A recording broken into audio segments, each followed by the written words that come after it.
Okay, you guys, actually, we'll jump right in. This is Carmina, and I am so happy to have you here.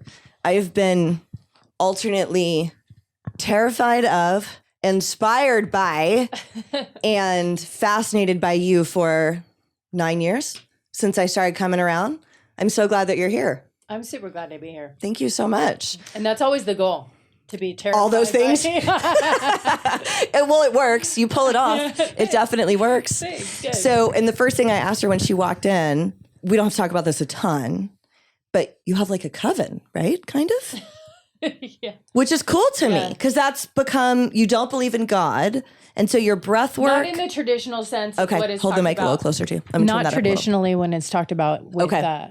like the in 12-step book. Okay. Yeah. And we're jumping way ahead. We'll get to that later. Yeah. But I think that's also why I always wanted to talk to you and why you've fascinated me. Because I know that all that stuff. And I'm like, what does that mean? Like, that's so cool. I love it when people find a way past the barrier of the traditional higher power because it stops so many people. And that's also why I wanted you on because you can share how you got past it, right? Because I feel like... Well, yeah, but I'm also like not past it. Okay. Like it still bugs you that it's a part of 12-step? I don't know that it bugs me, but certain words irk me. Yeah. It just depends on what season of my life I'm in. All right. Okay. Like, honestly, it just changes over and over Okay. and over. And the best thing I've been able to do is be malleable enough to allow it to change all the time. Okay. I think that's great advice, though. And you obviously have done different things to like figure out what does work for you over the years, right? Like you adapt as you go and make it continue to work for you. Absolutely. You know? Yeah. So let's talk about how you got here, man. Where are you from? And I know your story is wild, and I know so much happened in your life, like a lot. Mm-hmm. So we're going to do the best we can to get through it because it's a lot. And if we need to do a part 2 later, we'll do a part 2 later. But let's start with, where are you from? I don't even know. Are you from here, right? I'm from Oceanside, yeah. Okay, that's what I thought. Okay. Yeah. So what was your childhood like? What was your family life like? Oh, man. My family life was what would be perceived as normal from the outside. My dad's an alcoholic, but I don't have a whole bunch of stories about my dad's alcoholism. Okay. He didn't drink around me. He's just got the alkalogic issue, you know, a little narcissistic. Okay. A little is the nice way of saying it. Okay. And my parents were super, super young when I was born, so they really did the best that they can. Mm-hmm. And I've done, in most recent years, I've done a lot of work on that type of stuff. Okay. You know, I just had, like, I grew up in Tri-City, just a pretty normal childhood. You know, I was super into sports. My dad wanted a boy. I was raised like a boy. And I pretty much, you know, like my parents wanted me to go to church and Sunday school and Christian school and all that. Well, my dad did, and I did that. And then my mom was like sneaking away, and my sister and I had taken us to palm readers and psychics. Oh, that's cool. And witches and Reiki masters and all that stuff. And it was like this like secret thing, you know, this like, okay. Yeah. What did they do? My mom is job-wise? very witchy. Okay. Oh, that's cool. What did they do job-wise, both of them? My dad was in the industry of sports turf. Okay. And my mom worked at Miracosta College for like 25 years. Okay. What's her background that made her into witchiness? Did she just get into it on her own at some point? You know, I think it's like almost genetic. Okay. You know, I know that I have some bet it is. gypsies in my bloodline. And, you know, my mom has just always been a little spiritually open. Okay. Yeah.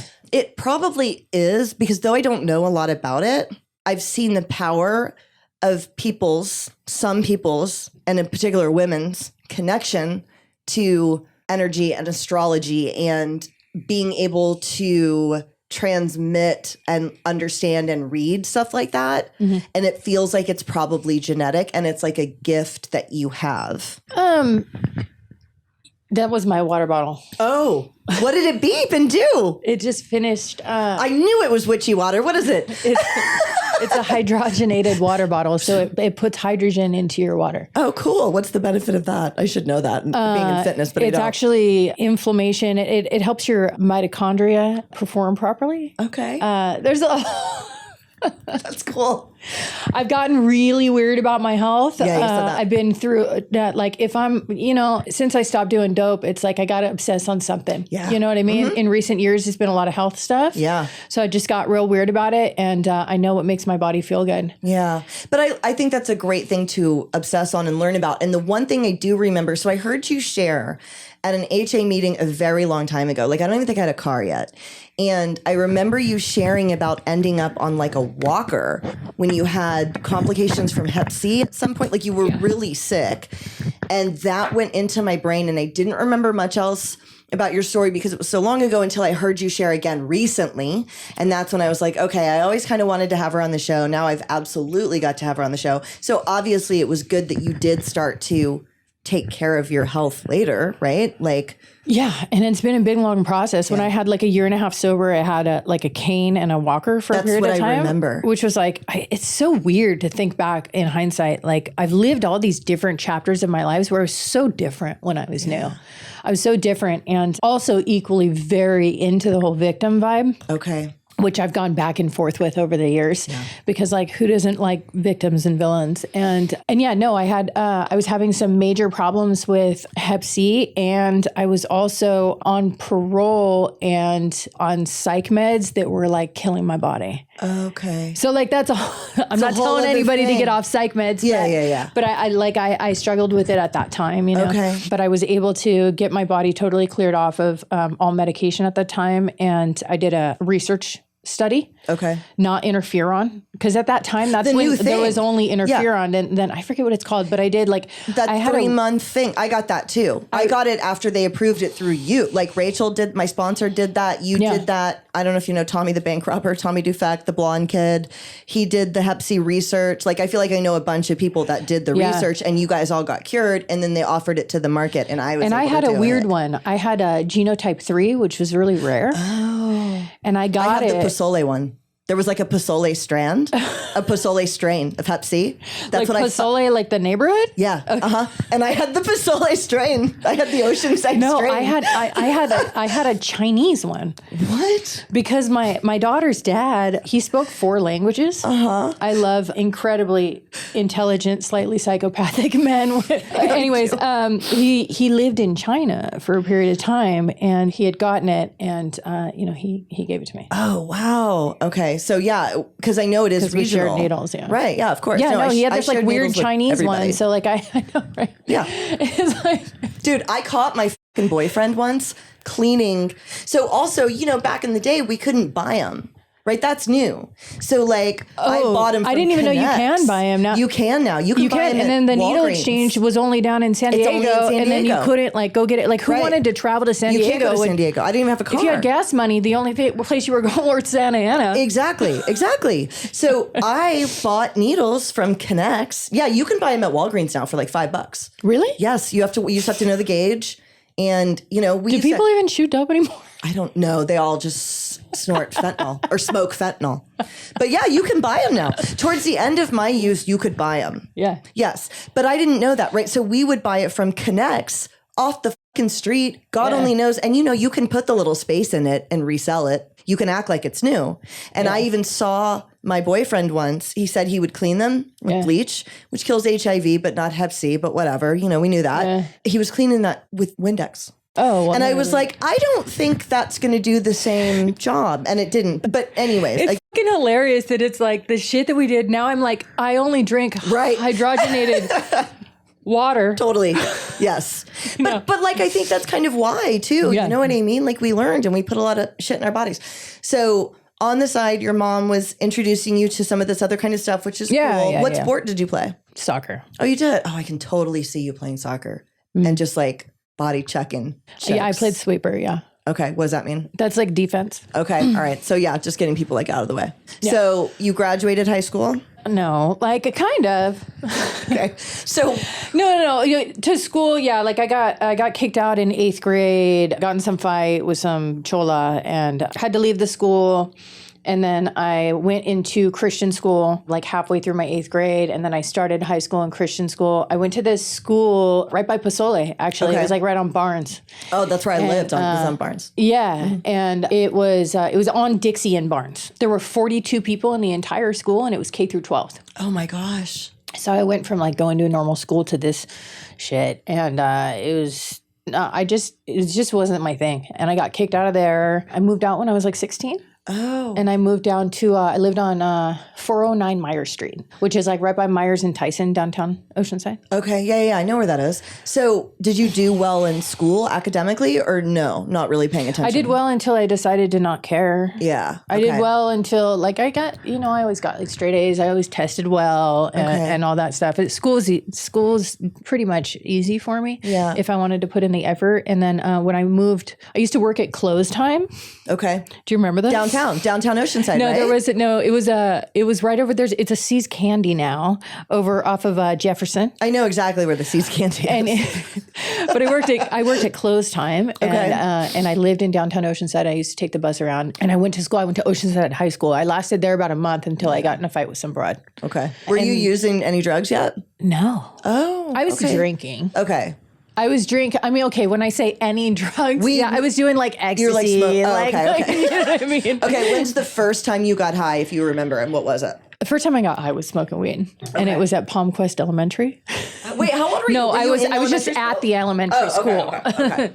No, it was I don't know. I was like 14 maybe. Okay. And that was the first time you got high. Yeah, I don't like weed. Yeah, I don't either. I don't Even like smoking weed at all. Like I tried drugs, it wouldn't be so weed. hard to be a stoner. Me too. I tried so hard. It was just like, you know can why? I just please smoke weed? And I would like freak out. We're so similar. It's probably because it's very important to me to have my faculties and my intellect and to be able to understand what's going on. And I don't like... a little hypervigilant. Yeah. Trauma. I don't like not knowing what's going on. And I think stoners really enjoy not being very clear on what's happening. I think it's about your type of trauma. And that's why I liked Coke, stimulants. I'm super controlling still. Yeah. Ask anybody close to me. So who were you living with at 16? I like rented a room. Really? By yourself? Yeah. What did your parents say when you said, I'm out of here? They're like, okay. Deuces. Okay.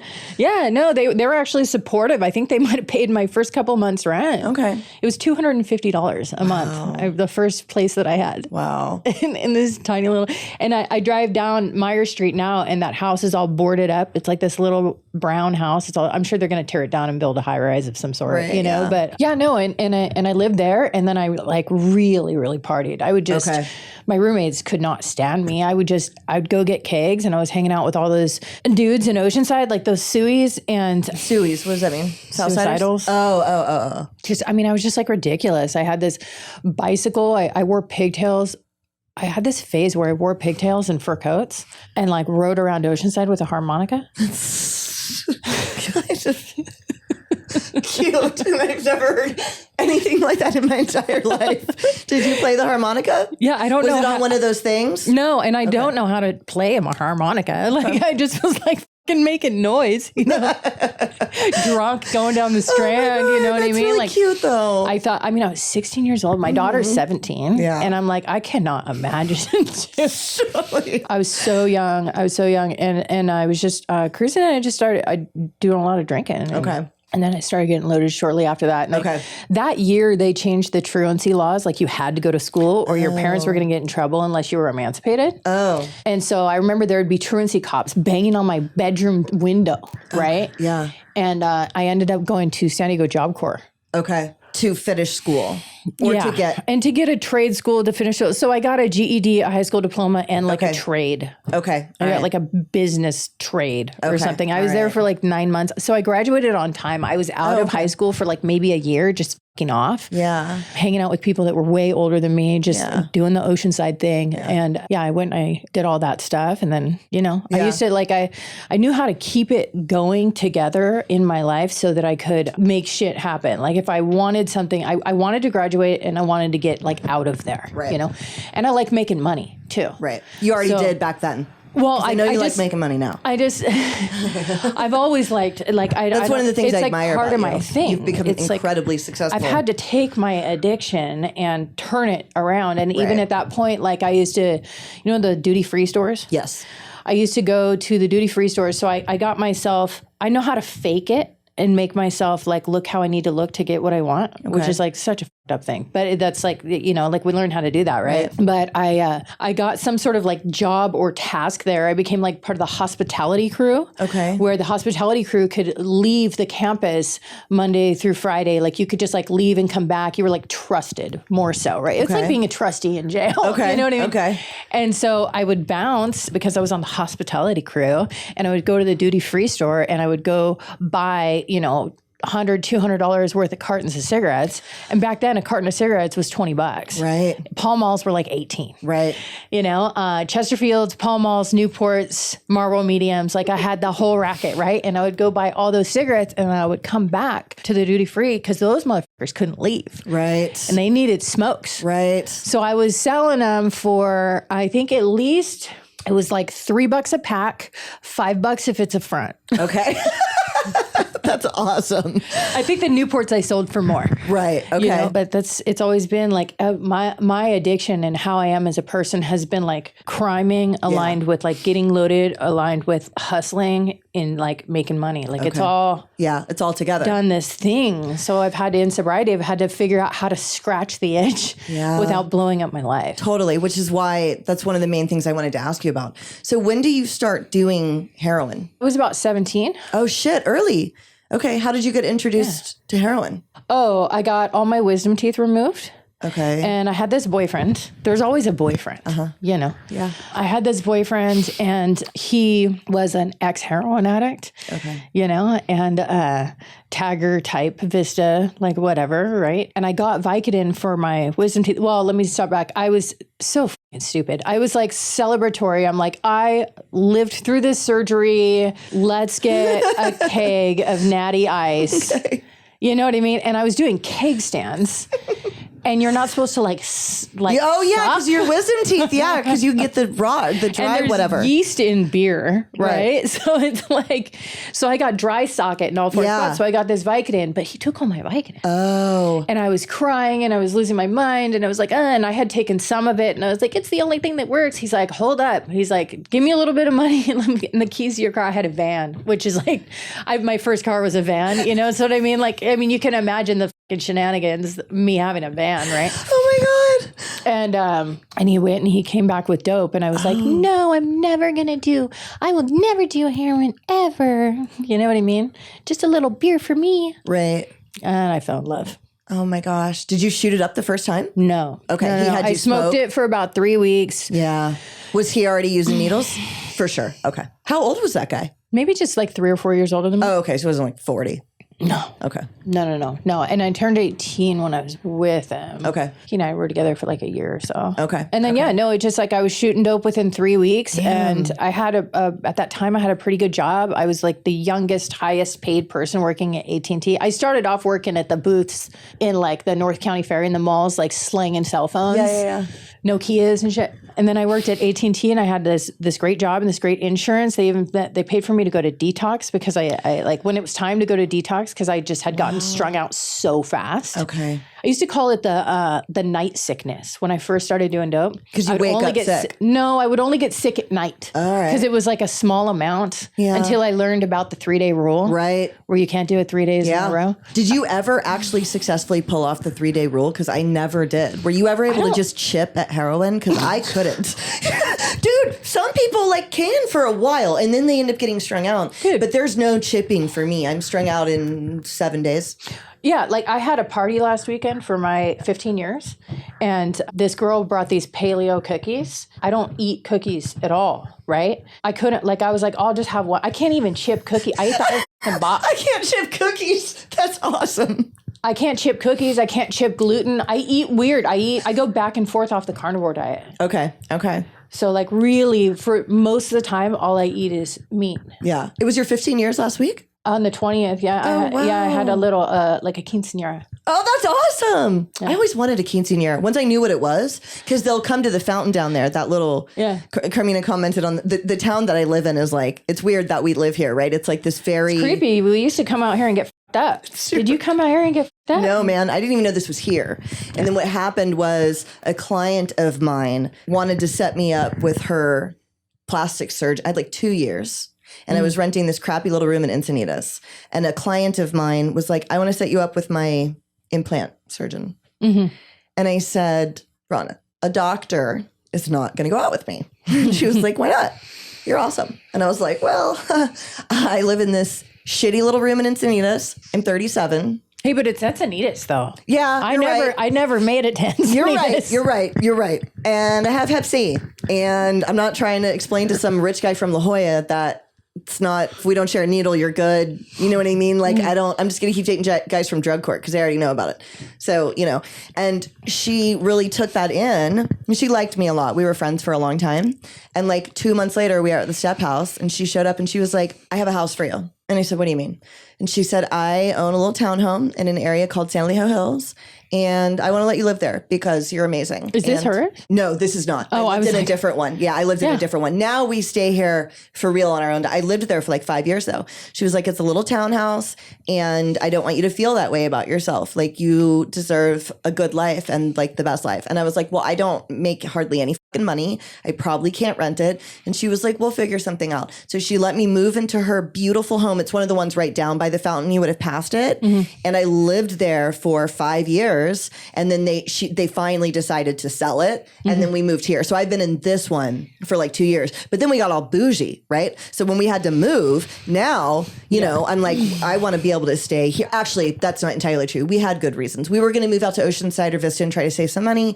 But this has got multiple bedrooms and I can teach Pilates in one. And so I was like, all right. And we wanted to sell the studio. So like I kind of had a good reason. But, you know, anyways. Yeah. How did we get so bougie? Like I'm just... I was kind of, no, I wasn't raised bougie at all, actually. I wasn't either. And it's like, I eat filet mignon multiple times a week. Right. Yeah. Like I don't, you know, and that's just like, and I won't have it any other way. Right. You know what I mean? Yeah. Like when I do shit, I want to do it right. Maybe it's because we were broke for so long. Maybe, I mean, for you me, know, like my house, I'm like, your shit's nice. I can't. Have you been to my house? No, but I know your car. I've seen pictures of your sober living is even nice. Yeah. And just like, I think I've seen pictures I got to invite you over to my too. house. Yeah, I want to see it. I think I've seen pictures of It looks like Tony Montana's house. Does it really? I want to come over. I have like pillars and like balusters. Okay, I feel like I've seen. I have about an acre. Okay. Maybe you've shown me a picture of your house then. Is there a porch? I mean... Like a front porch? No, that's the sober living. Oh, okay. Then I've seen a picture of the sober living, which is nice. And so maybe I just associated the two. So you're strung out within a few weeks. They send you to detox. Did they do Suboxone and detox back then? There was no Suboxone yet. Right. I didn't think so. No, so you just kick on the ground, cold turkey? I think I left. I did. Okay. I like left. And then I wound up in the hospital for a couple of months. I had endocarditis. Okay. Everybody thought I was going to die. Right. And it was like, the story goes crazy. My dad brought in some preacher to give me like, you know, whatever. My mom brought in like some witches. And then I came out of that and I was like, as long as I don't do heroin, I'll be okay. Right. And how old are you now when you're getting out of the hospital? 18. 18. Shit. Okay. Yeah. 18. And then I wound up, I mean, it was just wild. Like, I ended up on some like weird meth binge, like on a road trip driving up to, I was going to Reno and my best friend was like, yeah, we just need something to like keep. It took us 3 days to get to San Francisco. We're like, we're just going to drive down Lombard Street, right? The swirly street. And it took us 3 days to get there. I swear we like drove like this all the way up California. And San Francisco, by the way, should take about 8 hours to get to, 9 hours. Yeah, 8 or 9 hours. Okay. You know, no, it like legitimately took us 3 days. Is it because you were like tweaking and doing side hustles? I don't even quests? know. Like, okay. yeah, I'm sure like we took the one and then we stopped here. And I remember like being on the beach in Monterey and be like, look at the shells. You know what I mean? And I had never done meth before. Okay. I don't like meth. Okay. Ended up in a mental hospital for like a month. And then, you know, back then I had a pager and we had copped in order to go on the road trip. We had copped some dope. And so I had the phone number of the dope dealer in my pager. I had this like little blue pager with this little chain on it. Was it the see-through kind? Mine was see-through. Mine was like this chrome blue, but it had like the case thing that you like slipped into your pants, and it had a little, like a wallet chain, but like a pager chain. Is this 96, 97, 98? No, it's a little later. No, this is like... Are we the same age? I'm 41. Okay, I'm 44. Yeah, so I don't know. I was 18. Early 2000s. Okay. So it was 2001. So 2000 or something, yeah. Okay, all right. And I took a Greyhound after I got out of the mental hospital. I took a Greyhound down, landed in Oceanside, and then I sat at the payphone and until like I called that number. I didn't even remember the guy's name. I called that number and I was like, oh, I'm going to make him my boyfriend. You know what I mean? Like I need somewhere to go, something to do, like, you know what I mean? And so that happened. And, okay. I mean. So you moved in with him. I don't even think we had a place to live. I don't even know. Like staying on floors and couches and overdoses and I mean, all that kind of jazz, you know, and. When do you go to prison? Because you've I didn't go to prison until years later. Okay. All right. So the next few years look kind of like what you just said. Yeah, but I got sober right after that. Oh, you did? Like a few months after. And here's what I was going to mention too. So like the first time I got sober, I was also still 18. It was like the never ending like year, right? Yeah. I was still 18 and I got sober and I went up to a treatment center in Dana Point and they did this thing, naltrexone was experimental at the time. And there were only 3 places in the world that did it. And Dana Point happened to be one of them. And I signed up for this thing. You had to have at least 30 days sober. So I'm in this treatment center and I had 30 days or whatever. They implanted me with a pellet of naltrexone in my stomach. So it's like Vivitrol in you. Like a blocker. It's a blocker. An opiate blocker. Yeah. Now, naltrexone is it's not like Vivitrol. Oh, it just curbs cravings. It doesn't block the opiate receptors the same way. Naltrexone is one of the main components in Suboxone. In Suboxone, right? And this was way before Suboxone even came out. All right. Okay. But I got this weird pellet. Like it looked like a piece of chalk and they implanted it like into my groin area. Okay. And I was allergic to it. Oh no. And so like I rashed and they had to like dig it out or whatever. Right after that I relapsed. And then on goes the next 8 years of going in and out of the rooms. I've got a year 5 separate times. Oh my gosh. And what would make you use again after a year? And then also where would you work during the year? What type of jobs would you get in those early days? Every time I've worked at 9 different Denny's in Southern California. Okay. Waiting tables? Yeah, in Graveyard. Okay. My waiting table's name is Flo. Okay. That's awesome. Because I would get pissed off when people would mess up my name. They'd say Carmina. Yeah. And I'm like, dude, I'm not. Yeah. The one thing that bugs me, it's Janine, and no one can say it, and I don't really care, but if you call me Jeannie, I want to lose my mind because I'm like, I'm not 85. Yeah. I was going to say that's kind of like an age thing. Totally. It bugs me. I had a great aunt named Jeannie. Right. Yeah. Exactly. So you would wait tables at Denny's. I would get jobs at Denny's. I was very good at telemarketing. Okay. I would do anything sales. I would just like, whatever, you know, I got into mortgage in 2003. Oh, okay. When you were young. Okay. Mm-hmm. All right. Where would you live during those periods of sobriety? Just a fan of renting rooms. You know, first time I got sober was in Dana Point, and then I lived in San Clemente for a while, and then I would relapse, and then I went down to, I moved in with some dude in downtown San Diego. I lived there for a while, back up to Oceanside, back up to San Clemente, up to Fullerton, like all over Orange County. I lived in Maui for a minute. Okay. Wow, yeah, you want to hear a funny story? Maui? Yes, I want to hear a funny story. I was 19 and I went and I stayed in Maui for like 6 months. I lived in Kihei. Okay. And I was out there for Christmas time. And my sister lived out there at the time. She kind of like invited me out there. And then I was like, this, but okay. My sister went to Calvary Chapel Bible College. Oh. She has a theology degree. Okay. Or whatever it is that you get from those. Anyways, so I was like hanging out with all the AAers. They have really strong sobriety out in Maui and doing the thing. And then I went to some party on Christmas Eve and it was just so much fun. It was so great. And then all these people were like, oh, are you going to come to the Christmas potluck? And I was like, yeah, for sure. I was couch surfing. I was just like, you know, I was doing the whole like, oh, I'm poor 19-year-old. I'm newly sober or like have 9 months or whatever. It's like, I need a place to stay, you know? Yeah. And I did that a lot. Wreaked havoc, right? Just a bunch of bullshit. They're like, oh yeah, come. And then, you know, I come to this thing and we walk down to McKenna Beach. Have you ever been to Maui? Yes. Okay, it's like Big Beach. I don't know it well, but I've been there once. We walked down to McKenna Beach and they're like, oh no, it's over here to the side. I was like, oh, this is McKenna. And they're like, no, this is Big Beach. We're going to Little. I was like, we're going to Little Beach. We walk over this big ass rock and it's an AA potluck and meeting on the nude beach. Oh my gosh. Yeah. Okay. I have pictures, like actual. Did you take all your clothes off? Did you join them? Yeah. Oh, wow. I mean, it is a wild experience to be in an AA meeting naked. For sure. You know, holding hands, serenity prayer naked, potluck. It's like, how you doing? It's the weirdest thing. It was the weirdest.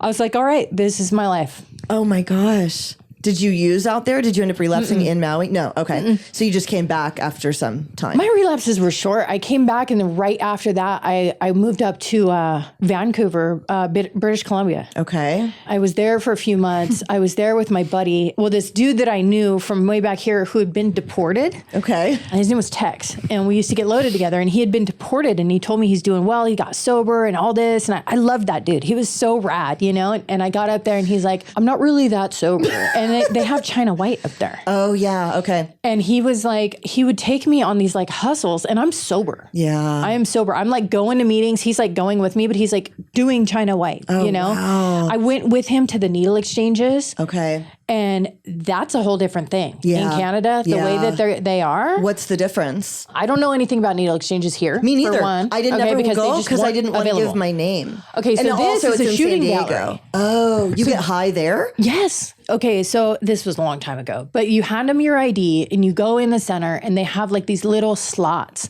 that are like little metal seats, like, you know, when you go visit somebody in jail, it looks like that. Okay. But there's like a mirror and a little station where you go do your fix and then you leave. You leave the needle there, whatever. You just bring in your dope and your ID and you go do your dope and you fucking leave. I actually think that's a good idea. It is my understanding, this how it was then, is that the Canadian government, they just take away the various health perks, health insurance, and you're like basically deemed like you're like, you know, scarlet lettered as some addict if you're able to do that. But it's All right. Okay. it was a trip. Interesting. Okay. Did you ever end up doing China White while you were there? Okay. I've never done it either. I just like stay sober places. And then I just like, And then you would end up using again.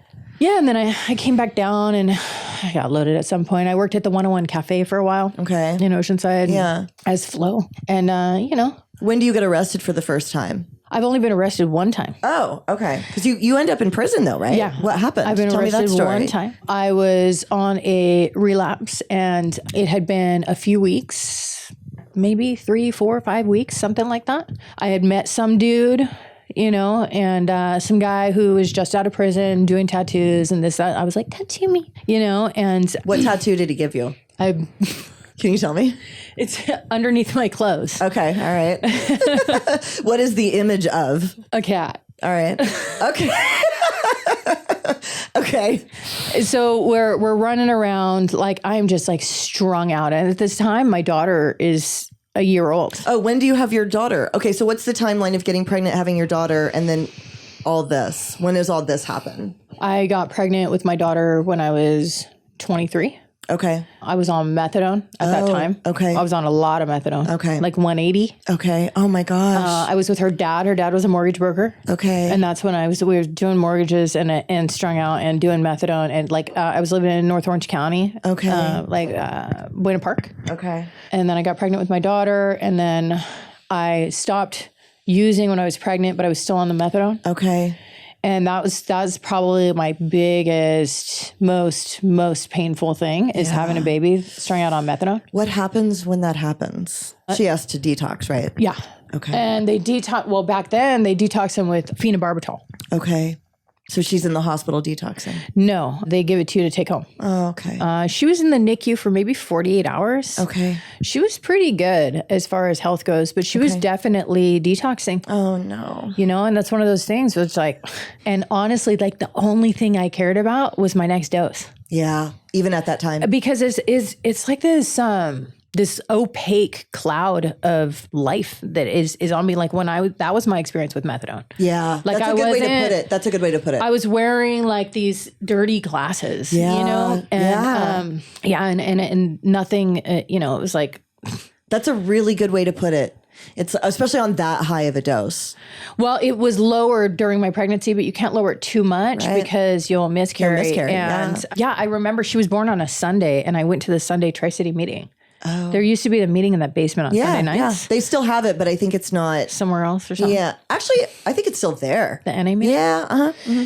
Yeah, I remember going to that meeting. I had just had a baby. Like I was just fucking so young and so numbed out, and so like You walked into the meeting after giving birth? yeah, it was like no big thing. I was on a lot of methadone. Oh my gosh. Okay, so you kept custody of her though. For how long? I had her until I relapsed, and when I relapsed, I gave her to my mom, and I said, "Here, I'm going to go do this for a couple of weeks, and I'll come back," because that's what I did. Right. Historically, that's what I did every single time. I would go do it for a couple of weeks, and I would come back. Okay. You know, and I just thought that it was a full blown revolving door. Okay. You know, And then how long does she end up having your daughter? just a very short period of time because her dad came and got her. Oh, okay. Okay. Yeah, so that was May of 2008, May 14th of 2008. Wow. Okay. Oh, crazy. That's when you gave. No, May That's when 14th he of got 2008 her. was when my crime happened. Oh, interesting. Oh, that's weird. Okay. It used to be me and my ex's anniversary too. Oh, weird. Yeah. That's my birthday, guys, which we were talking about, that's weird. And I do feel like we have a bunch of like really unique personality similarities. Yeah, I've always felt that. Yeah. I don't know if you have. I've always felt that. Yeah.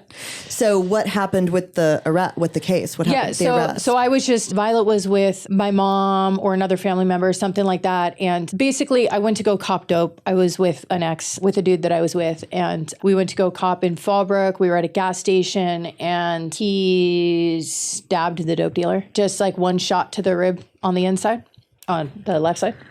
And he got in the car and is like, drive. Did you see him do it? No. Oh, wow. It was on camera though. Okay. Yeah. So you take off. I drive. And then what happens? That was Fallbrook. So I'm like, before they redid the 76, there used to be like that coffee. There was a little coffee shop that it was shaped like a coffee cup. No, I don't remember that. Anyways, there is like... I've been to jail in Fallbrook, that little holding station. Yeah. But I don't remember that. So anyways, from Bonsall to Oceanside, I was in a high-speed chase. Oh my gosh, I do know that long road that was like by all the fields and stuff. Yeah. Okay. And so the cops were behind me. There was a helicopter. Lights on and you just kept going? Yeah. If you remember, what were you thinking as that was happening? Do you remember? I was like, I was yelling at him. I was like, what the fuck am I supposed to do? What the fuck? Yeah, you know what I mean? I was like, Louis, he's all, just fucking drive. I'm like, okay. You know what I mean? Like I'd say like my favorite movie was True Romance. You know what I mean? I'm just like, okay. You know, and we pulled over right as we hit college in Oceanside, and he took off, and then the cops came up shortly, and I just like sat there. Yeah. And I opened my door and I just sat there and I kind of put my arms up because I'm like, they're coming and I ain't running. Right. And the dogs got him. Oh, wow. I'm all that Yeah. shit. They pulled me out. I remember I think I was wearing a white cut-off wife beater and some red cut-off Dickies, not very different from what I'm wearing right now. And some Chucks, and for whatever reason I had like razor blades in my pocket, and I had like, my hair was super short. I was about 105 pounds, maybe 110. Yeah. And that's really like, I'm like 150 now. Yeah. That's like really, really small. Yeah. And they slammed me down on the ground and took me to the holding cell in Fallbrook for like hours. And I had no idea anybody had died. I was like, no big deal. People get stabbed every day. Oh, he died? Yeah. Oh, shit.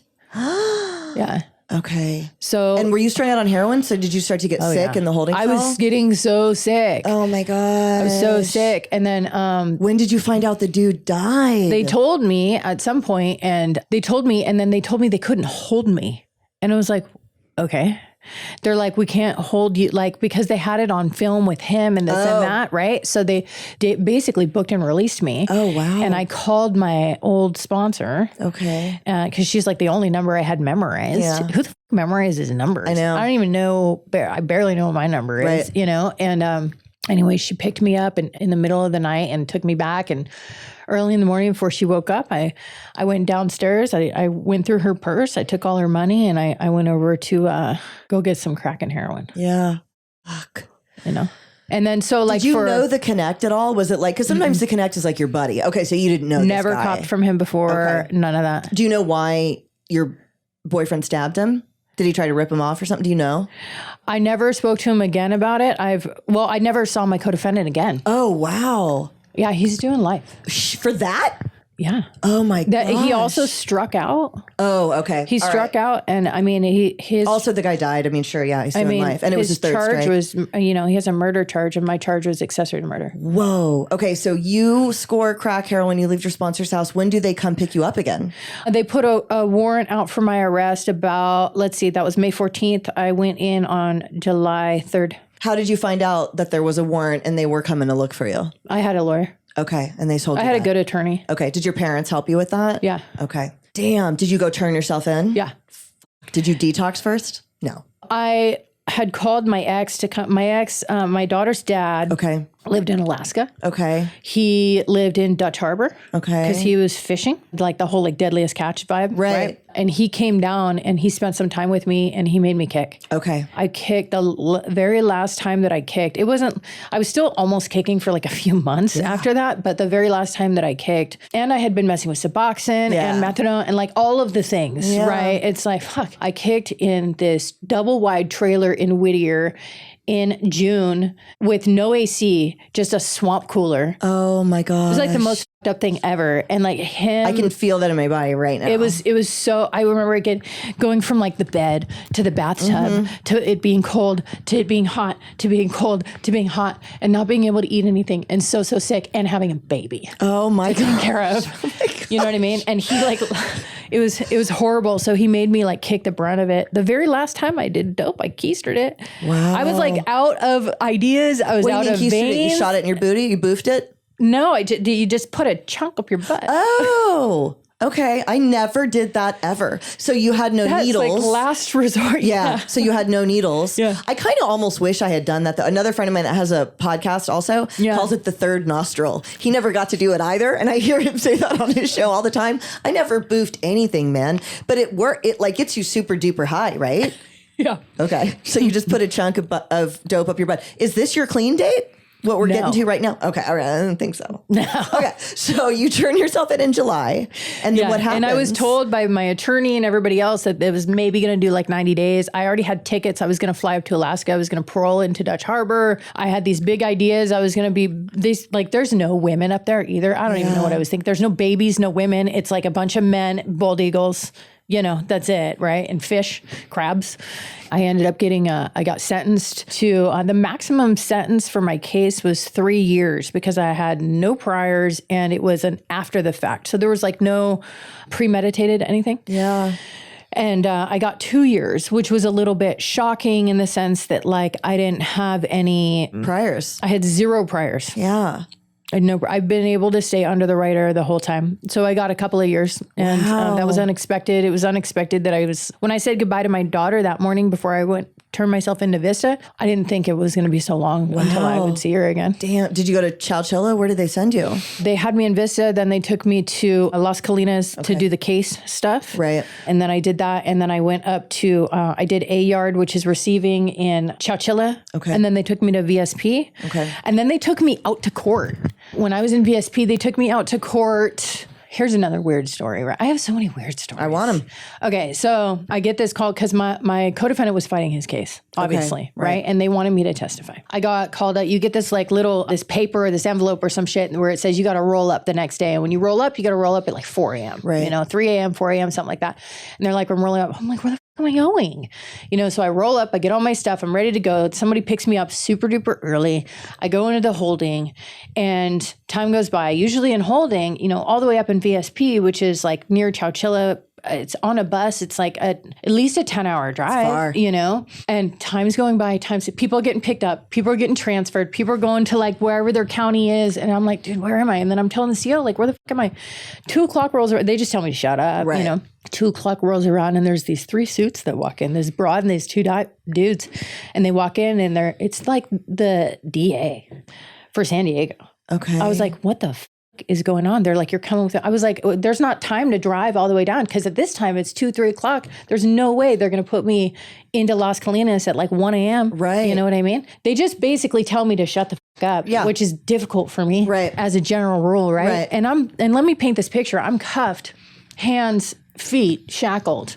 And when they transport you, you got to wear this fucking muumuu. It's like this denim colored blue muumuu. Okay. Never fits. It's not cute. And it has big white polka dots, like the polka dots this size. Man, I never seen that. I got transported shackled. I remember getting on the bus like But that this. wasn't prison, right? No, it was just jail. This is state. Oh, that's crazy. So you put on this like weird ass, I don't know if they do that now, but you put on this like weird ass, unflattering muumuu, and I'm fucking shackled head to toe. It was horrible. And they take me to the Fresno airport. Okay. And they put me on a fucking biplane.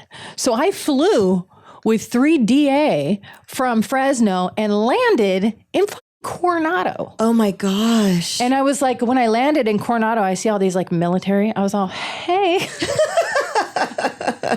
And your muumuu and your shackles. Oh my gosh. Yeah, they flew me all the way down to Coronado and I was shocked. I was like, how the fuck are they? And then they drove me from Coronado to Las Colinas, booked me in, and then I was on a 23-hour lockdown. I was there for about, I want to say I was out to court for maybe 3 or 4 weeks. It was during Christmas time because they'd come and the lawyers would come see me and be like, okay, we're ready for you to testify. And I was like, I don't have anything to say. Yeah. And then they'd like put me back in the hole. Yeah. And then I don't have anything to say. They would put me back in the hole. Does Las Colinas also have, I only was in the pods. They also have cells though, right? Like 2-man cells? Yeah, this was that when you were in one of I think it was those? a C yard. Yeah, they were 2-man cells and it was 23-hour lockdown. Yeah. So you could only get out an hour a day and some broad came in with some meth, right? Shit. I don't even like meth. But you're going to do it. I was like, I would. This was the time when Destiny's Child came out with that song, All the Single Ladies. Yeah. And so me and my bunkie were like awake for a long time, several days, right? And that's we decided to like create a performance of that song. And there's this tiny little window, and there would be like one person after the other would be like, "Oh, the single ladies," and then she would pop her head in, and the whole fucking pod was like, "Shut the fuck up!" We're all, "Oh, the single ladies." Oh my gosh, we couldn't gosh. stop. We couldn't stop. And I was like making shit with like, I get real crafty. And then one day they rolled me out again because they realized there was nothing for me to testify. Right. So they rolled me out. So they would do the same thing. They put me in the pod. I didn't even know I was rolling out. Oh my gosh. And I was fucking methed out of my mind. Oh my gosh. So they put me in this thing. I'm waiting for several hours. And so by the time they actually put me on the bus, there was at least 200 to 300 paper roses around the whole area. Because I couldn't, I don't know. That's awesome. I don't do well on meth. Right. Yeah. Oh my gosh. Yeah. So what do you do when you get out? Did you do the 2, how much did you do? 1 year of the 2 years? How much did you do? I did 13 months. 13 months. Where did you go when you got out? I went to the women's facility in Escondido. Okay. Oh, the rehab. Yeah. Okay. That's where you go. I thought that I was paroling to Alaska. Okay. I thought that my ex and I were together. Oh, okay. You know, where's your daughter this whole time? with my ex. In Alaska. Yeah. Okay. Yeah. Okay. I got sober 2 months before I got out. Okay. I was doing a lot of drinking and whatever I could get my right. hands on Sure. there, Yeah, you know? And at that time, that's when hand sanitizer had become popular. So it increases the potency of your hooch. Yeah. And yeah, I thought that I was going to be paroling to Anchorage, and I got a large manila envelope. I had like a week sober, right? So I got sober on May 20th Okay. of 2009, and I got out on July 26th of 2009. I had like a week sober, so it was like the latter part of May. And I had gotten, you know, I like fully thought that I was moving back up to, I was going to go to Alaska. I was going to parole up there, and it was going to be fine. We were going to be a big, happy family and like all that shit. And I got like one smut letter and then an envelope with, "Sorry, just kidding. I'm getting married.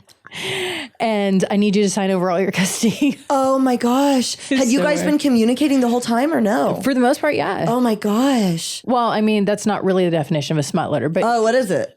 it's I'm it's thinking like of a smut text. Like, yeah, no, the smut letters are very, very romantic and traditional. Oh. No, I'm just kidding. No, it's you know, like a romance novel, right. like describing this. That's what you do when you're busted. Totally. You do Okay. write smut letters, and then you know you get it from whomever, or so whatever. it's not necessarily pornographic. It's about the romantic no, it is. aspects No, of your it's life. totally pornographic. All right. 100%. Okay. All right. Yeah. Okay.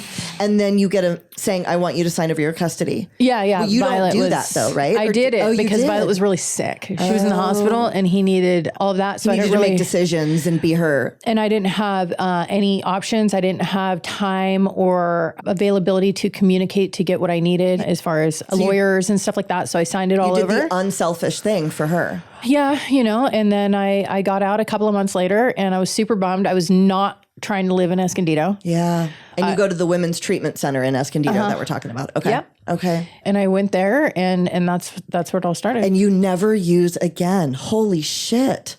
So what is your introduction to recovery there? Why do you think that worked? Because at that time you were 31, 32, right? 26. Oh shit. Okay. 26. And you go there and you never use again. What about either that facility or 12-step or what started to work for you and click for you? Or you just didn't want to live that way anymore? Like what changes? I didn't want to go back to prison. Okay. Super bummed out on that. Actually, I had a lot of fun. Yeah, I was going to say, you seem like you would do well in prison. I did well. Which I mean is a compliment. I was always really scared. I did well. I did well. It was fine. As a tourist, I was like not impressed with the food. Yeah. I got really fucking fat. I was too. always hungry in jail too. Everybody else was like, I always wanted their cookie. I'd ask for your cookie and the sandwich. I'd eat whatever they gave me, even though it wasn't good. Yeah. Oh yeah. Yeah. No, I just, I was like, this is it. Like I saw myself at a crossroads. Statistically speaking, most heroin addicts don't make it. Right. Statistically speaking, if somebody goes to prison, especially with a charge like that, they go in and out. Yeah. That's just how it happens. And I just really, really, really didn't want to be a statistic. And I really knew that if I didn't clean it up right at that very moment, if I didn't make it right and really, really for real get sober, that I was going to be in and out. I was going to cycle through prison and I wanted my freedom. Yeah. That's also why I got involved in astrology so much. Okay. Is because I went for so long without seeing the stars. And I realized how much I love the stars. Oh, wow. Did you get into it while you were there? No. Okay. No, after I got out, even after I had a few years sober, I just I just fell in love with the sky. Yeah. I'm just like, man, it's my freedom is so much more important to me than it ever was after going to prison. It was the best thing that could have happened to me. So you get introduced at that time also to 12-step, right? They start taking you to meetings and stuff. What role, if any, did traditional recovery start to play beyond the mindset shift of my freedom is important to me? I don't want to be a statistic. I don't want to live this way anymore. What aspects of any work or programming worked for you? This time when I got sober in a very militant way. Yeah. Very old school AA. Yeah. Sit down, shut up. I went to a 7 a.m. meeting every day. The program brings you there, right? The program didn't. The program, I don't think programs really do that as much anymore. Okay. The program didn't bring me to that particular meeting. Yeah, I don't think they do anymore post-COVID. They did for me at mine in Vista that I always went to. They brought us to a meeting, but you're right. I don't know if they do that much anymore. I had to, I walked to the meeting because I knew that the only thing that I really hadn't tried was actually just shutting the up and getting sober. Okay. And just doing what I'm told. I don't like to do what I'm told. Yeah. It's just even if it's good for me, I don't like to do what I'm told. Yeah. And I just did what I was told. And I really let go of all ideals on the higher power thing. Okay. And I stopped being so obsessed with you're doing it wrong. Okay. And trying to be different. Okay. Going against the grain has always been my most favorite thing. I also equally love being controversial. Okay. And so my first several years of sobriety was very old school, very militant, a lot of meetings, a lot of just doing the steps, sitting down with the book, sitting down with a sponsor, reading the book, and just literally shutting the up. Okay. Okay. What in that first round of steps, do you have, sometimes I ask people this, do you have a most impactful step or a favorite one from those early years? My step 2 when I was at Choices really affected me. I was so broken and dead. And then I had 30 days to write down daily how I saw beauty in the world. And it really brought me back to life. Do you have any memories, or even not even back then, your whole sobriety? Has there been a step that was impactful or a shift that you really had as a result of the steps? Yeah, probably about really when I was about maybe 3 years sober. Okay. Step one. Okay. Yeah. Because I started learning how to apply the steps to my life as it is now and not just applying it as to my life as an addict, right? Okay. And realizing that I am a fucked up individual with 15 years sober. Yeah. You know what I mean? Yeah. Like the way that I think and the way that my mind works and the way that I indulge in certain things that I say that I don't want. Yeah, me too. Or that I say that I hate. Hate that. Yeah. Is absolutely f***ing ridiculous. Right. So what was the step one change for you that time? Did you apply it to something in your life? Like because I kind of did that with my business too. I don't have any control actually over this business or Skylar's use. Like I had control over what I put into it, but not the regulations of COVID, not whatever. Like how did you apply step one to something outside your life, or what was the realization that you had? I think it was just in the realization it wasn't specifically like something outside, like in my life. It wasn't a thing. It was my thought processes. Oh, all right. It was like my thought processes regarding everything. Okay. It was the fact that I can't eat one cookie. Okay. You know what I mean? That my life is unmanageable and I'm powerless over like fucking everything. Yeah. Because I'm just like, I'm an extreme individual. Yeah. And I think that maybe that's why it's so difficult for people that are like tried and true heroin addicts to stay sober, because it's like you have to apply your extreme somewhere. Yeah. That's not harmful. And that's hard to do. Yeah. And so my extreme now is very different than my extreme then. Totally. And it had to be, because if it didn't shift, I would have shot myself in the foot and gotten loaded. Totally. Long time ago. So, and this is so beautiful and poignant and well said. I love this. No one's ever shared that perspective. And I think it's so true, because you obviously stay successful. So you figure out a way to put your extremeness in other things, like you just said, right? Mm-hmm. To transfer that elsewhere. Where do you start putting it over the years? What do you evolve Mostly through? Business. Okay. You know, and I haven't always been successful too. Like I left the mortgage. I had gotten back into the mortgage industry in 2011. I left the mortgage industry in 2022. Okay. And that was like the biggest, gnarliest, scariest thing for me, because I'm like, how in the am I going to make enough money to pay my bills? Like I bought the lion, now I got to feed it. You know what I mean? Right. And my kids are like, can I have $100? And I'm like, Oh, you haven't. So how many kids do you have now? 2. You have 2. When do you have the second one? Oh, right. You got married. Oh yeah, I was married. Okay. All right. Hold on. I told you my story's long. I knew that. I was talking to Skylar about it, and I was like, I knew, like, kind of like me, right? We used for a long time. We're fucking older. We're in our 40s. Like, a lot happens. You know what I'm saying? Like, a lot happens. A lot has happened. And I know that, you got married and divorced. I was married for 8 years. Okay. I thought you were married for a shorter period of time. I'm not sure why. Okay, so... I mean, I was married for less. He and I were together for 8 years. I was married for like 5. Okay. So... And he's sober. Okay. So you're close to your daughter now, but she never comes to live with you again, right? Or does she? Oh, well, she does, because tell that story. See, this is like we need like multiple chapters. We totally do podcast. So if you really want my whole story, you know what I mean? I know. Well, let's at least go through how she ends up living with you again. Okay, so the bullet pointed version. Like I saw my daughter at first when I had 2 years sober. Okay, maybe. So you didn't see her from saying bye the day you went to court until you had 2 years. Mm-hmm. Wow. I went up to Alaska because I had to wait till I got off parole. Okay. So I could go to Alaska. Yeah. I went up to Alaska. I saw her. She didn't know who I was. I came back super pissed off. I got a court order for my ex and his wife to tell her that I'm her mom. Oh, she literally didn't know. Yeah. Did she think his wife was her mom? Yeah. And they just said, this is our friend, Carmina? Mm-hmm. So I got that. And then I was just, in and out of court with that, and tons and tons of slander on me as to like, da-da-da-da-da. And this is how I know that there is some sort of higher power out there. I'm super into like quantum physics too. So like, I really feel like it. Anyways, is that I was able to, I haven't punched anybody in the face since I've been sober. Okay. It's a big deal. I know. And very happy for all of us around here. and her stepmom, would like pull her out of my arms, and I didn't react. I was able to like keep it chill. Oh my gosh. Which is crazy. And then he starts using again too, right? So yeah, we just did like in and out of court thing. And like finally I was granted summers. So she would come down here for summer. She never called me mom. She started coming down at 5 years old. So 5, 6, 7 summers, 8 years old when she had just turned 8 and came down here for the summer in 2015. Her dad had just relapsed.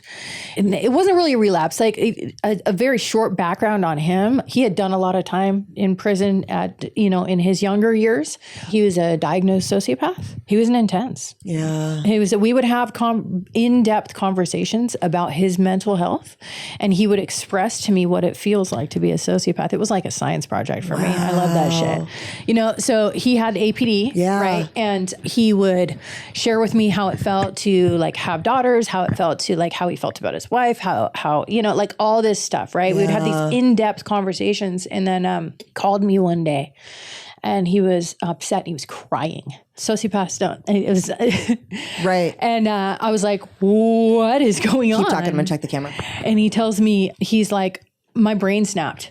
I'm like, "What are you talking about? Your brain snapped?" And he's like, "Carmina, I feel everything that I ever suppressed." He said, "I feel guilt. I feel shame. I feel empathy. Weird. I feel absolutely everything. And I don't know what to do." And he's like, "And I want to get loaded." And he's somebody who like, he quit smoking, doing methadone and heroin in the same day. And like didn't flinch. Oh my gosh. I don't know. I guess it's a big like science project, right? I think a trauma occurred. What I know about the brain, totally not a doctor, but I'm a nerd, is that, the trauma occurred, the APD in the first place. Okay. And I think something dislodged something or other. It was like an additional thing that occurred. Wow. And it dislodged something, and he felt everything. And I was like, "All right, bro." Like, and he's like, "I need you to keep Violet for a little longer. I need you to keep her for at least until the Christmas time, and we'll see how it goes." And I was like, "Cool, I'm stoked," and he came down and I saw him and I looked at him. I was like, "Bro, you're fucking loaded." And he was all hanging out with all the homeboys, doing the thing. No. He was from LA area. I was like, "Dude," and he's like, "I'm fine. I just took a Xanny bar." I'm like, "No, you're on heroin. Like, I know what you look like, and your eye gets weird, and I know you're on heroin." The people that get like their eye, the one Skylar eye. does that. Skylar does that. He'll be like, he looks insane when he's high. It's so to see. Like, one of the things we said off camera was, I told her that Skylar's an Aries, and she said, "He looks like an Aries." And I said, "Why?" And you were like he's about to go to the gym, man. And he does. So think about how like fit he is, right? Yeah. Very fit, very polished. When this motherfucker's loaded, this is how I'll come home and he's in boxers only with like his belly like hanging out. And he'll be like, and it just looks awful. And I'm like, "This is not my fit, athletic, beautiful husband. You're loaded." And he's like, "I'm really not." And I'm like, "Oh my God." So anyways, yeah, go ahead. Can't bullshitter. Yeah, exactly. Yeah, no, so he said his brain snapped. And then, he told Violet she was going to stay. And she was very upset, very upset. Oh. She asked to go home every single day. She asked for her mommy, asked for all this stuff, right? And a couple of months later, I'll never forget it. I was at my office and I got a phone call from my mom. And my mom's like, "I need to talk to you." And I'm like, "What's up?" And I was standing out on the balcony in my office. She's like, "Adam's dead." And I just collapsed. I collapsed down to the ground and just started screaming and sobbing. I can't even express to you the amount of pain that I felt when I found out that dude was dead. Oh my gosh. He held a place in my heart. Yeah. He held my heart. Yeah. Well, you probably would agree with this. I think you could have multiple soulmates in a lifetime, right? Yeah, Maybe he was a soulmate of yours, and they don't even always have to be romantic partners, right? Like I've had friends that were like soulmates. It was a definite quantum entanglement, right? Expression That's what I mean. there. Yeah, no, yeah. He was a really. I love that expression. I've never heard it, but quantum entanglement, I can assume kind of what it means. What does it mean? Yeah. Well, I mean, quantum, you're connected on a spiritual that's like level. a really big question, but yeah, it's just like entangling cords of energy, and it's like, there's certain things that happen and there's certain, like two people that are like destined to have some sort of storyline together. I don't really like the word destined. I think we choose our own destiny regardless. I think we pick it, but there's definite ties, soul ties. Yeah. Okay. Okay. And connections. And I've had some quantum entanglement with a couple of people in my recent years as well. Okay. But yeah, when I found out he was dead, it was really, It was heartbreaking. So all of a sudden I have a full-time daughter when I had been doing like Disneyland mom, like just working on my career, working 60 hours a week, like bankrolling, just like doing what I wanted to and what I needed to do, going to a lot of meetings. My husband and I had a really weird relationship. Were y'all married at that time? Oh yeah. Okay. Yeah. We didn't spend very much time together. We vacationed separately. We were kind of like roommates. Okay. He's like the downest dude. Yeah. Like for real, super down dude. I get along with him great now. You know, he thinks I'm a little crazy, but. Right. Fair. How long into sobriety were you when you got married? We started seeing each other at my sit-in. So 1 year. Okay. All right. Yeah. 1 year. I think I got married at like 3 years, bought the first house at 2 years, all those timelines. And then when I was 6 years sober is when Adam died. Okay. And so I became a mom. Wow. And I didn't really ever want to be a mom at all. Like I was just like, whoa. And now I have this 8-year-old who hates me, doesn't call me mom. And that's the trip. And about a month and a half later, I got pregnant. And that was a little shocking. Didn't think that was going to happen. Okay. And I got pregnant with my son. So like all of a sudden I have this little girl and then I'm pregnant and I got really fat. And it was just very uncomfortable for me. And I was really angry. I was really, really angry. Actually, me and Ivy were pregnant at the same time. Oh, really? She remembers our kids are like, they're like a few months apart. She didn't like being pregnant either. Yeah, I know. Her and I used to sit outside the meeting and bitch She hated it. Yeah. He made her do that second time and it almost killed her. Yeah. So it's one of the reasons why she left. Well, either which way, like I really, it was a trip. It was a trip and I did not expect to have a baby and all this. And I worked through everything and I've always been the breadwinner. What all were you angry about? Being pregnant primarily? I'm super selfish. Yeah. Having kids is like you can't really be that selfish. That's why I didn't do it. Mm-hmm. And I am too. That's why I didn't do it. I'm really tired. Like I'm going to take a nap. What if I had a kid? I can't. I know. So I didn't want to be with my husband, really, and I would never want to say anything bad about him. He really is like the greatest dude ever. And then I went through this phase where I was spending a ton of time at the gay bar. Okay. When I was pregnant, I was like convinced. I was like, that I'm gay. What am I doing? Had you ever thought that before? Oh, yeah. Oh, right. Well, I'm sure. Yeah. When you were locked up. Well, yeah. And that's a whole nother podcast, but, just like an identity. And then having like 6-7 years sober is like a really hard time to be sober and like learn how to integrate your life. And then all of a sudden being able to go to whatever meetings that you want to and spend as much time with your girlfriends as you want to like having an 8-year-old and a baby and a husband who doesn't know how to be around kids and also be trying to run a business at the same time, as well as like the mortgage industry and the housing industry is booming. Right. In 2016, my son was born. And that year that's when it just got insane. Rates dropped. Like it just got gnarly. Okay.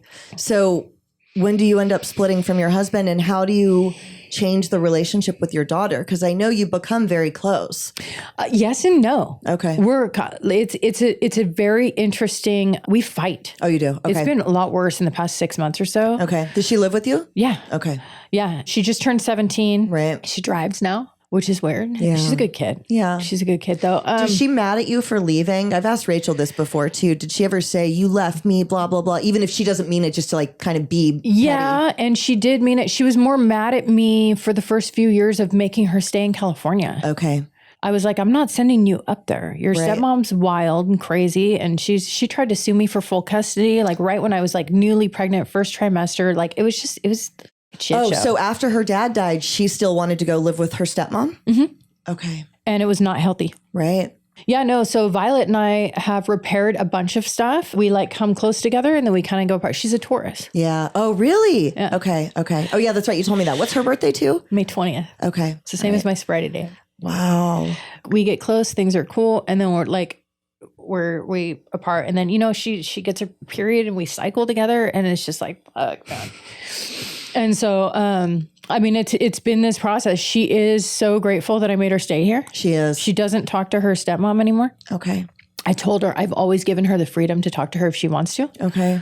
and she doesn't. I've tried to help her with the process with her dad. I've taken her to like mediums and stuff like that. She's had great experiences with that. Okay. And you know, so we've connected. It's been hard. I'm not a traditional mom. Yeah. In what ways are you not traditional? I'm not real like lovey-dovey. Okay. I'm not super nurturing. Okay. I try to be, and it just feels like very, you know, I had a bit of a cold childhood. Mm-hmm. And so that carries over, but there's been a lot of work to try to do, like try to like hug my daughter or like, it's a lot. Like motherhood does not come naturally to me. Interesting. And there's a lot of people with opinions on that. Okay. But like, I know that that's true. And you're the only person I think I've ever met that's admitted that. Yeah. I know I would be the same way. I'm not even very patient with Tank, but my mom assures me if I had a baby, I almost kicked it would the cat be different. this morning. It doesn't come natural. And I see with Skylar, it comes very natural to Skylar. He's very loving. He would have been such a good dad. He's probably got some cancer placements. Maybe he does, because he doesn't have, because my understanding is that Aries are very like arrogant and hard-headed, and he's kind of not. He's very hard-headed about like his using sometimes, right? We all are. Depends on the rest of the chart. Oh, okay. Because he's quite flexible and adaptable to me, and, you know, lets me kind of do my, like, you know, you see us at meetings, you know, he lets me take center stage, and I'm the one talking, and I'm the one being the chair, and he's just there supporting, you know what I mean? So he doesn't feel very like Aries-ish. I'd be curious about his chart too. But so as she gets older, she stays with you. Yeah. She stays with me. She's really close with her brother. They've been bickering lately. They've been driving me nuts. I took him to Idlewild a few days ago, and they just fought the whole fucking How old time. is he? 7.5. Aww. He is cut from the same cloth as me. Okay. What's his birthday? He's a Virgo. Okay.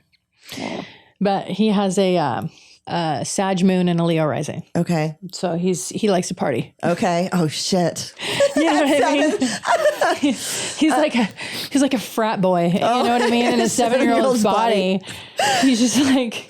So let's talk about, because again, we could do this forever, but what's really important to me too, how do you come to terms with higher power, and you start working in breath work, and all of the leanings that you have that are so different?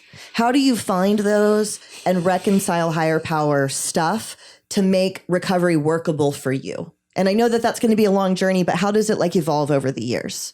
I fucking don't half the time. Like I don't, like it doesn't work for me half the time. You know what I mean? Like, but you don't get loaded.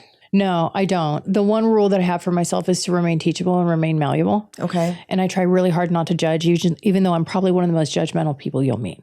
Okay. It's like, it's a struggle for me. It's just part of my personality. I know that for me, helping others is super, super, super, probably the most important. Okay. When I got a divorce is right when I started doing breath work, and I started facilitating breath work shortly after that. Okay. Turned into a full-blown hippie. Yeah. You know? Yeah. And that, had I not found breath work, I would not be sober today. Okay. I needed to find ways to work with my body and do trauma release. Okay. To not respond in certain ways. I've been through some shit in the past few years.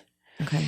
And my connection with my higher self. You can say higher self. That's, that's what I want to know. That's what it is what I want to know for me too, right? I think that, you know, we have this standard consciousness that we can tap into, which is about 5%. Right. I think that there is a piece of me that is a higher power, just as you are. You have that same piece. Right. You know what I mean? It makes it, I struggle in meetings still when people are like, he has a plan for you, he this and he that. You know, I really do. I have to switch it up. When people say higher power, I like just saying higher. Right. Okay. Just taking the power off, you know, and it gets really tricky because there's a lot of ideals in AA, like find a God, and as long as you're not it. And I'm like, oh, but I think I am it. Yeah. Like your I mean? consciousness. I totally know what you mean. But see, this is great. So let me ask you this then. In the beginning days, when people would say the serenity prayer, or when you're doing step work and it says step 3, we turn our will, whatever, over to a higher power. In the early days, how did you work that step?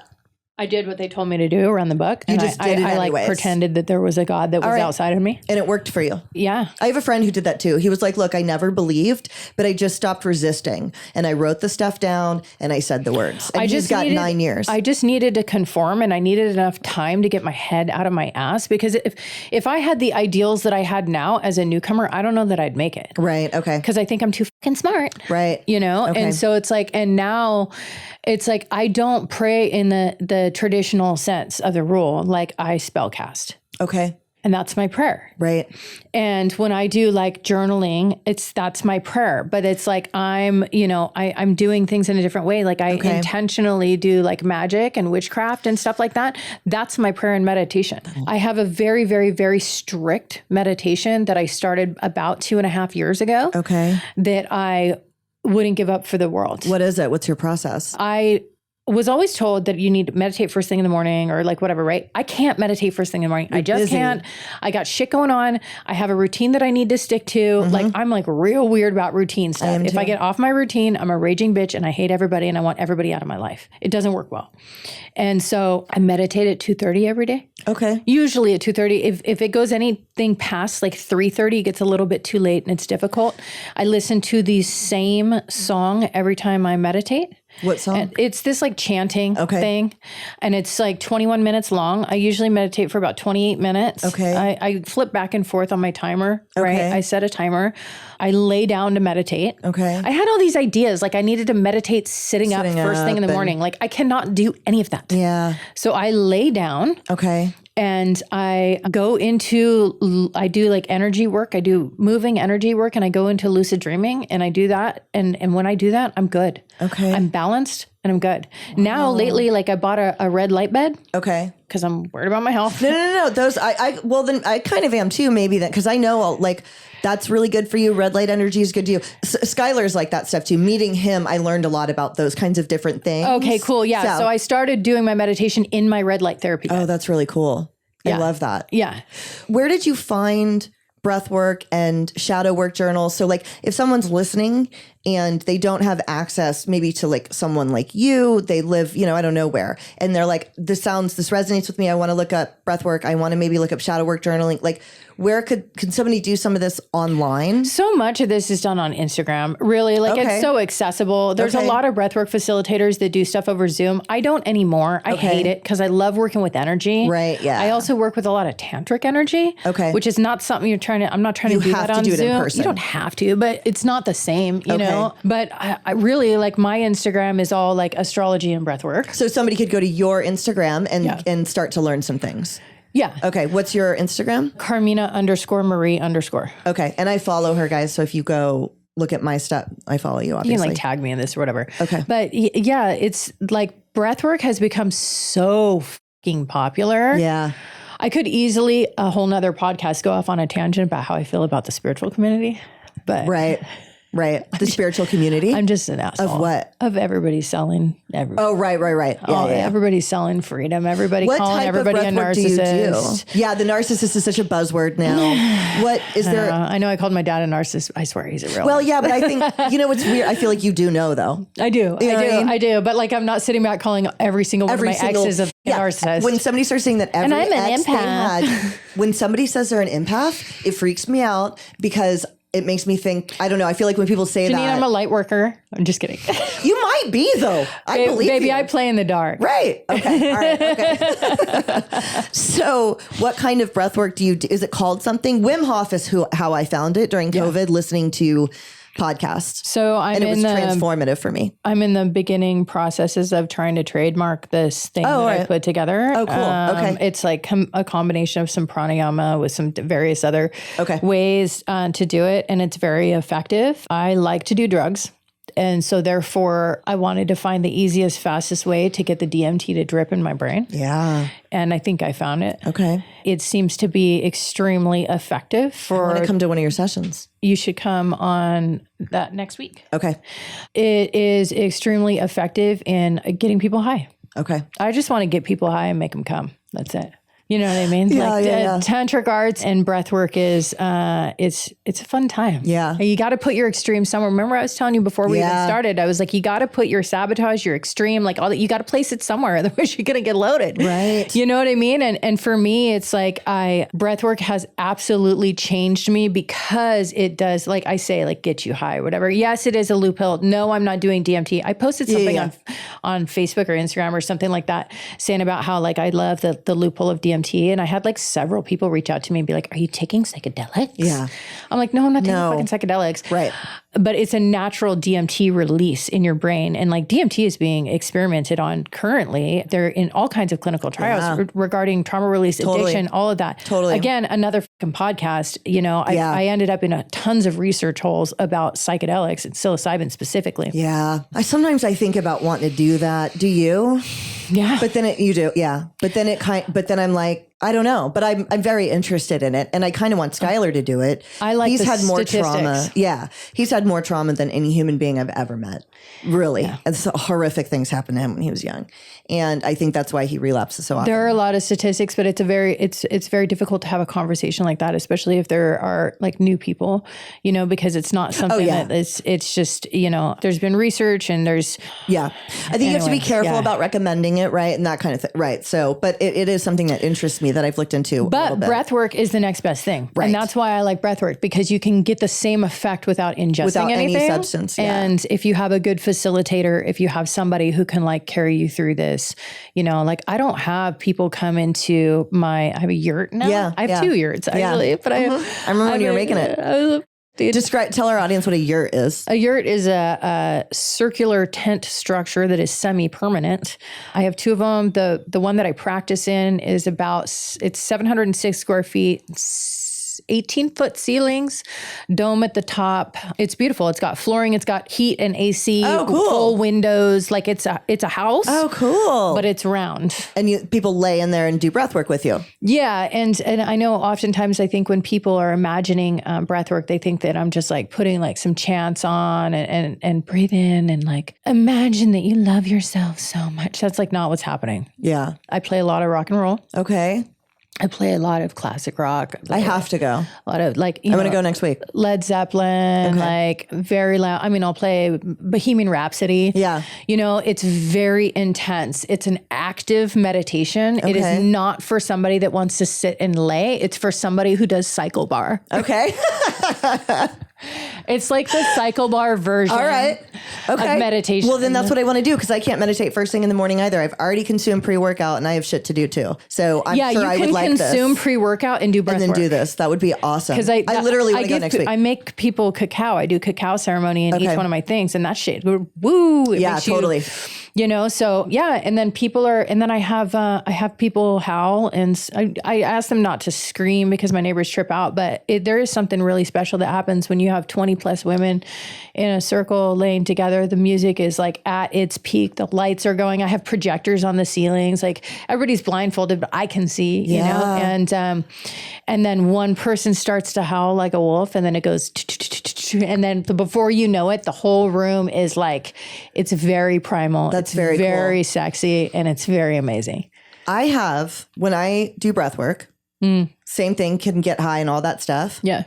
I started seeing, like the second time I ever did it, an image floating into view, and it's a wolf. And I see it every time I do breath work. It's the same image. It almost looks like it could be a tattoo, like very clear, floats into my vision every single time. I have no connections to wolves as animals. I'm not like there are people with like wolf tattoos and stuff. I've never had that. Is that weird? The weirdest thing about it is that your breath work is the same every time. Yeah. Okay. You know, for most people, breath work is a little bit like a one night stand. It's different every time. You know, sometimes it's a near miss, sometimes it's not.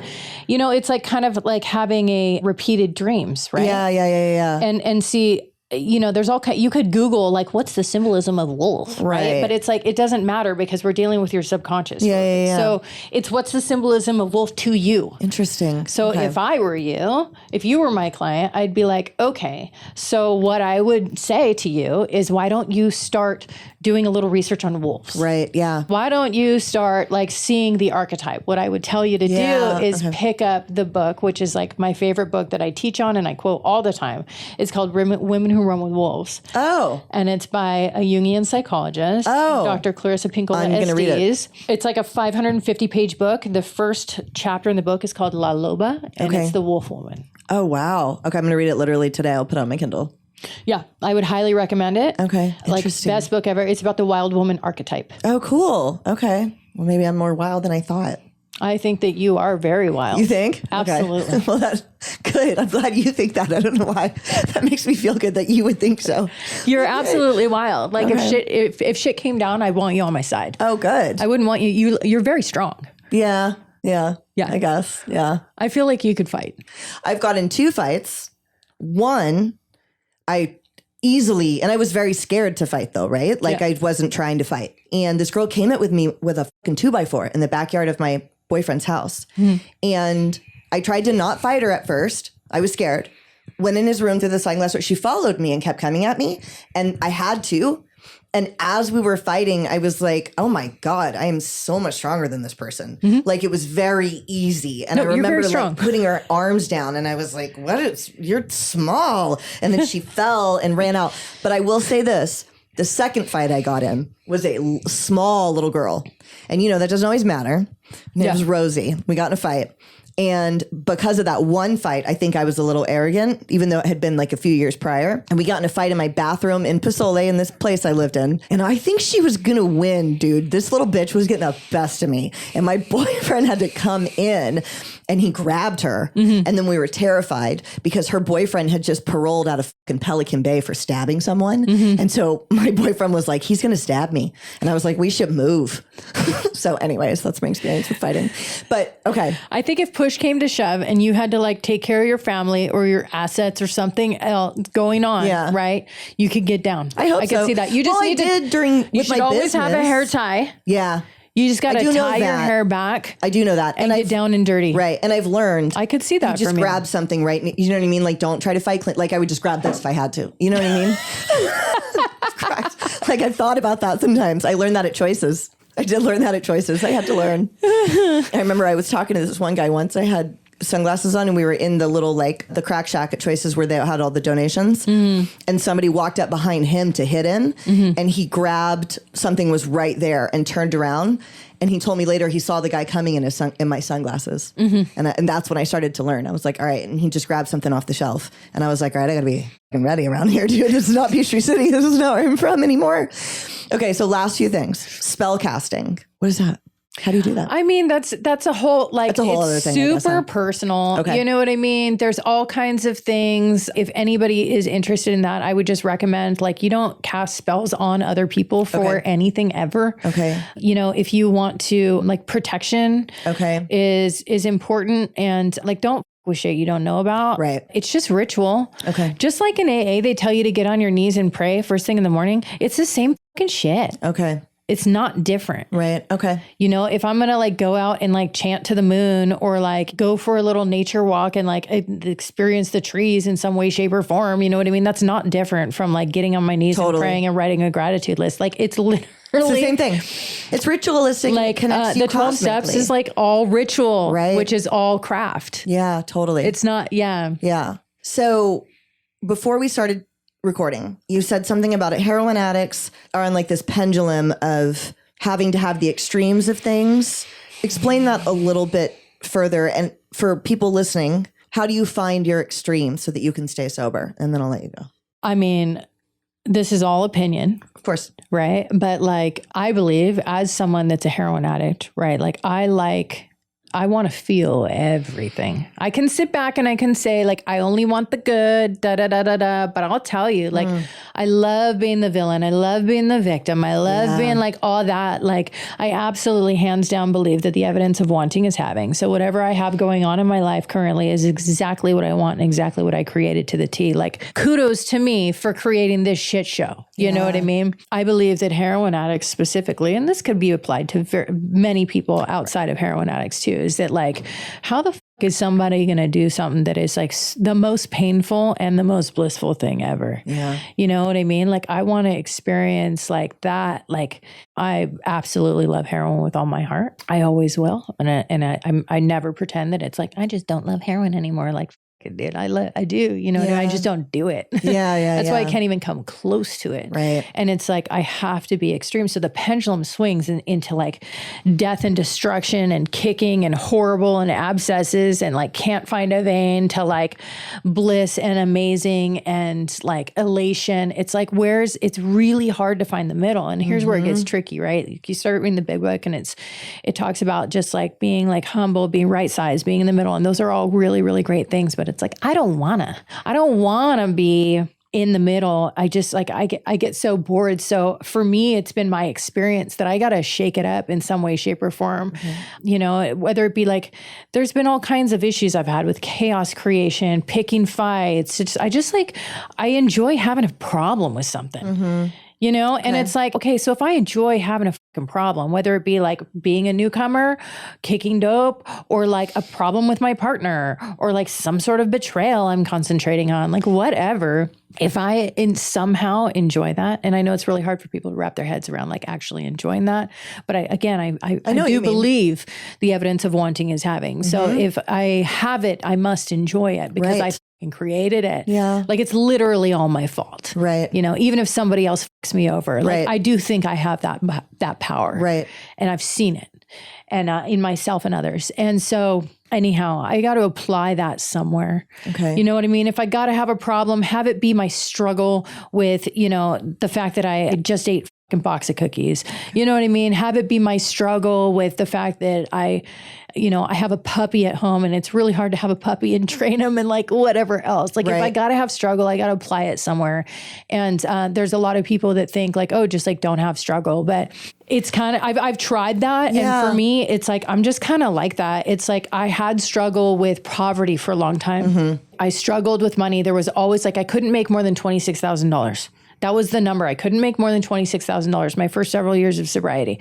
And then I was like, I don't want to have that be my problem anymore. Yeah. So then it wasn't.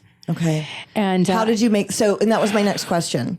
If you notice, I'm creating this problem with my partner, I'm creating this chaos, I know I've created this pendulum swing of emotion because what you just said, I think is very true, like humble and right size, but it's hard for addicts to do that. If you notice you're creating a problem around something, how do you regulate that and not create that problem anymore? It's a really, really tricky thing. I think meditation is the first thing because I got to be present in my body and acknowledge it. That's also why the steps work in a sense like a 10th step, reviewing, even knowing that that's actually happening. Okay. If you can acknowledge it, that's the biggest thing. Okay. And then create a new problem. Like right now, my big problem is my sleep schedule's off because I've been staying up too late and sleeping in too far. Okay. That is like my biggest problem right now.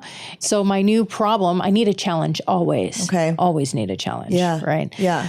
Whether it be copping dope or like what, you know, there's always got to be a challenge. And my challenge right now is getting my sleep schedule back in track because I know without a shadow of a doubt, I feel so much better when I'm watching the sunrise. I've gotten real weird about circadian rhythm balancing. And so I need to be waking up at 5:30.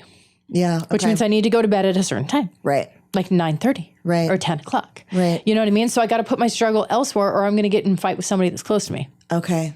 Because I also equally love to blame. Right. Right. Okay. I love all of this idea. Last question for real this time. People do like cold plunges and stuff like that. They introduce themselves to, and I know that's become trendy. Could that be like choosing your hard, choosing your struggle? Like if you did that, 100%. Could that create a struggle? Okay. I have a sauna. I have a cold plunge. Okay. I have a red light therapy. Okay. I think life is hard. Yeah. Pick your hard. Right. Okay. Absolutely. And for somebody that is a heroin addict that was always chasing the elation, I had to realize real fucking quick that life is difficult. Yeah. Another best book ever would be The Road Less Traveled. Yeah. Have you read some that? of that Scott Peck, right? My mother said that changed her life when she was in her early 20s. I've read it multiple times. Okay. I need to read it. I've read the first like chapter where he fixes the car and he figures out how. Like the first line is life is difficult. Yeah. Like it is. Yeah. Life is difficult. Life is not easy. Right. And that's got to be okay. But like I choose my hard today. Yeah. Like I don't want to choose to be broke anymore. Yeah. Like I don't want that type of difficult. Yeah. You know, so I choose my heart in other ways. How often do you cold plunge at your house? I would love to lie to you right now. I almost just did. I was doing well until about a month ago, and it's daily. Okay. Ideally daily, you would like to. Yeah, I have an oversized bathtub that I do it in. So when I say cold plunge, I mean like 47 degrees. Okay. Not 38 degrees. I'm a warm blood. Like I don't, I do sauna. Difficult. I do the cold plunge, but it's when difficult. I am doing well on my routine. Yes. I wake up first thing in the morning. I drink a big glass of water. And I immediately grab my dog and I go on a sunrise walk. Okay. Because if you get first light, the first 20 minutes of light before or after that hits it balances your serotonin, dopamine, melatonin, the whole nine. Okay. Right? It absolutely balances. It's the happy juice, Yeah. Yeah. And it enters through your eyeballs, no sunglasses, none of that, right? I do that. I go for that walk, like a couple miles, maybe a mile and a half. And then I come back and then I make a cup of coffee. My sauna's already been on. I do about 35 minutes in the sauna, and then I do cold plunge, and then I do a quick shower. Okay. 4 eggs, sausage, a second cup of coffee, a big glass of water, on with my day. Okay. And that's ideally your morning routine. Yeah. I love that. And it takes a long time. Yeah, that does take a long time. That's why I don't always have one. What does your 10-step look like when you do one? When I do it, I can so veer on and off a 10-step. I do too. I like worksheets. Okay. Is there a worksheet in particular that you like? Because I need to work one. a 10-step. I can send it to you. Can you send it to me? I need to work a 10-step into my life. Yeah, and just really acknowledging it. And right now, I'm on the phase where I journal every night. Okay. I acknowledge where all the moons and certain astrological, one moon, and certain astrological aspects are. I acknowledge that, and I write down some stuff from the day, and I kind of review. Okay. Yeah. Yeah, send me that worksheet. It's similar to 10-step, but I actually have a 10-step worksheet. I'll send you, yeah. Okay. Dude, thank you so much. Totally. I knew this was going to be like, I was like, I don't even know how to compress her story, but I'm going to fucking try. I don't know either. Like, I don't even know how long we've been talking. I don't either. I feel like it's probably been It's been like 2 hours or something. Oh no, it's 1:30. It's almost But we were time for me supposed to start at 11:30. Yeah, but we were fucking way late. I didn't start till noon because I had that issue with my stupid disc. Yeah. Which thank you for watching me figure out and freak out. Thank you so much for your fucking time. Thank you so much. I love it. Like, I love talking about this stuff. We could go really deep on some stuff. We could do a part. I would actually like to do maybe a part 2 at some point. I'm going to do your breath work next week if I can. And then maybe we'll figure out a way to do because I want to start adding some extra stuff for my people. Yeah. And maybe we'll do something else and explore one of these topics further. Get some more sponsors and get paid.